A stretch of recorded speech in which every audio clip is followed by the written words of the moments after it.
We are now here, and it's within these range, I'm sure, that the saga took place. As a side point, we'll go up briefly and visit the old turf farm, which is closed. It's only open 2 months a year, believe it or not. We're in the Saga Museum I have a book of the sagas, and I think this may be the one that I read, but it's one that is characteristic or took place in the various farms around this area. Guess is that they do reenactments, and these may be the props for that.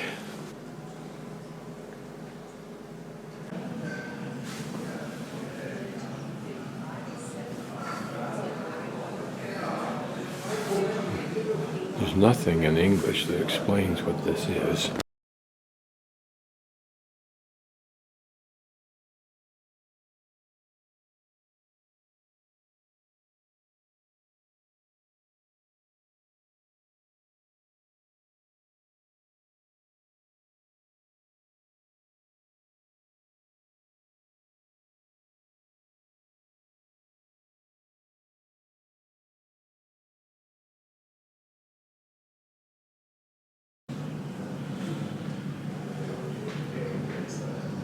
These tell us nothing in English.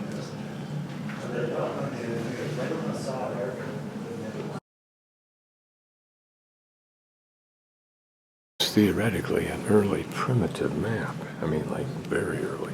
Not the map itself, but the design and what it portrays. That the earth saw itself, the people then saw themselves as living on a circular land base, if you will, with many bites in it, or water intrusions like this big one here, that one there, that one over there.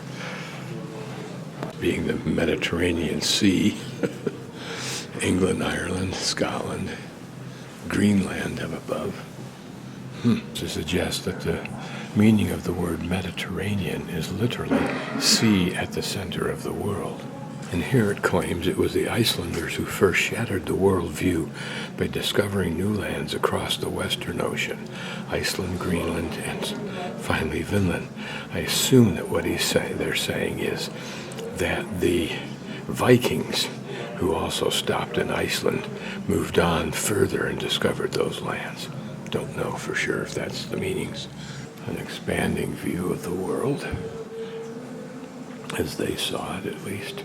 Interpretive sign points out that the Viking ships were an advanced technology employing a keel and a high mast carrying a large sail, which made them ocean-going vessels.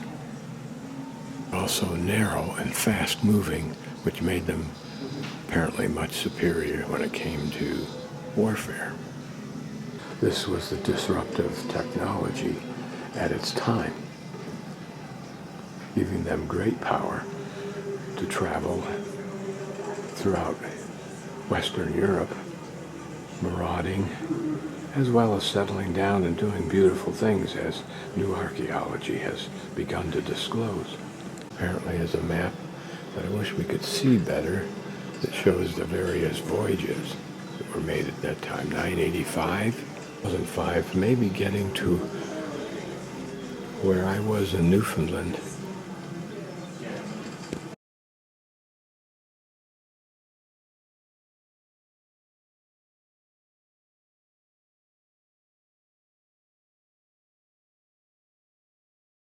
This portrays the structural design of the turf houses that the Vikings lived in, or the Icelanders lived in.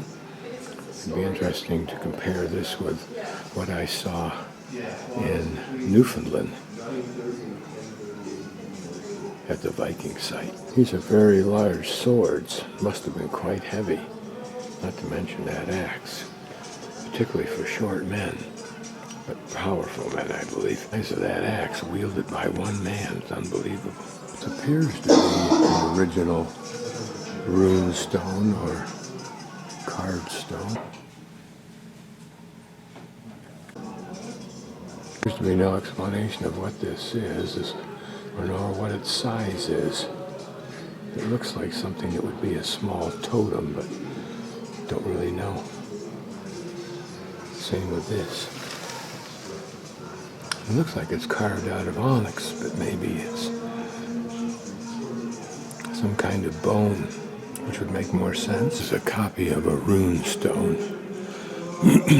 Apparently runes were the very earliest of Nordic alphabet. So the runes are the oldest alphabet used by the Germanic people, dating from 150 AD, thought to have modeled on Phoenician, Latin, and Greek. Normally, the most ancient 24 letters. But from the 6th to the 8th century, seen on weapons, jewelry, and the like. More recent runes, 16 letters used from 750 AD. It reflects the fact that the priests were the most well-educated, literate writers of books, controllers of knowledge. A wooden shield. Get around here.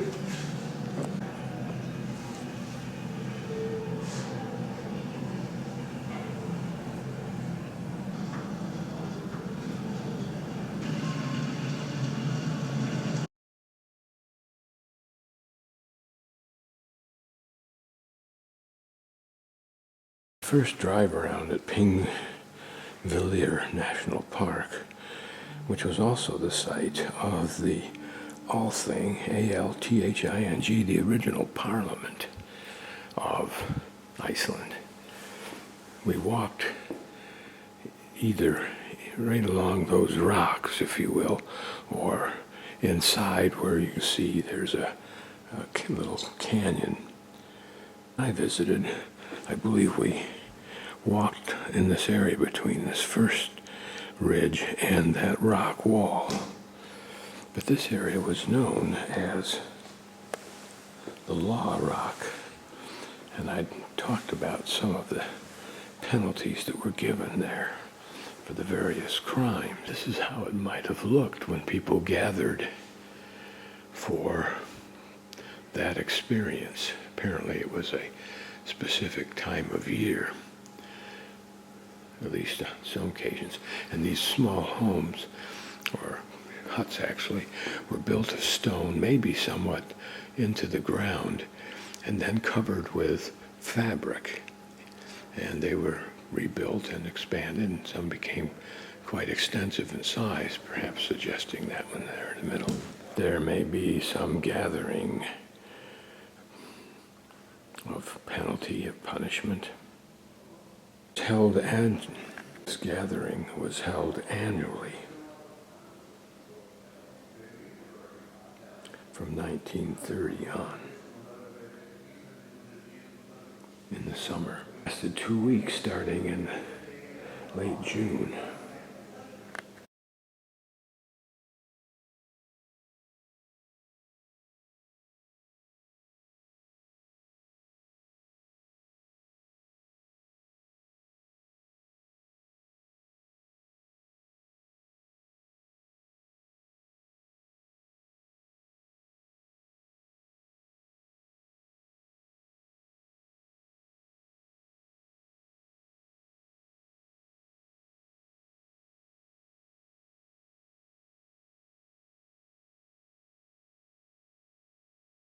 They depict the lawmaker reciting the laws, presumably to specific elected officials.